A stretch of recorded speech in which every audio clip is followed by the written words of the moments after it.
Boss, okay pa rin ba if 300k na udon lang nakuha kung second hand na DA64W?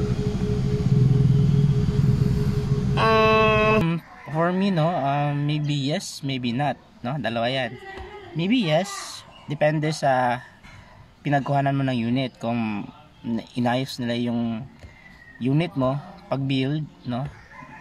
At saka yung 300 odo kasi, kung sa Japan yan, umabot na siya ng 300,000, maganda kasi yung maintenance doon, unlike dito sa Pilipinas na hindi ganun ka compliance yung maintenance ng mga sasakyan, no? Kung 300, okay lang yan, as long as maganda yung takbo, maganda yung takbo, walang problema sa takbo, maganda yung engine, okay lang yan. Maybe not because depende pa rin doon, sinabi ko, kung yung builder na kinuhanan mo hindi magaling, hindi maganda yung pagkagawa, so useless pa rin yung yung 300 odo na unit. At saka maybe not kung may na-experience kang hindi maganda sa unit mo, like yung maraming issues, ganon. Sa 300 kasi gamit na yan sa Japan.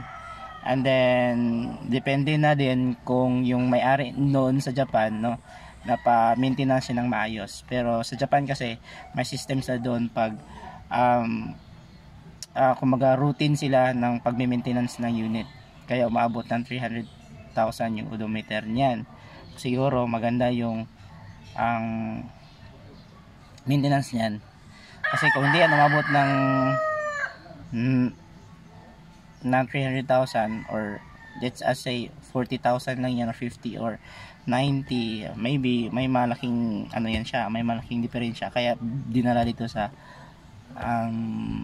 Pilipinas. Pero it depends, actually it depends, no, kasi may mga 40, 50 na mga odometer, pero maganda pa naman yung niya, kasi may iba kasi na 90 dahil namatay yung may-ari, wala nang gusto kumuha, kaya sinorplus na lang, ganon.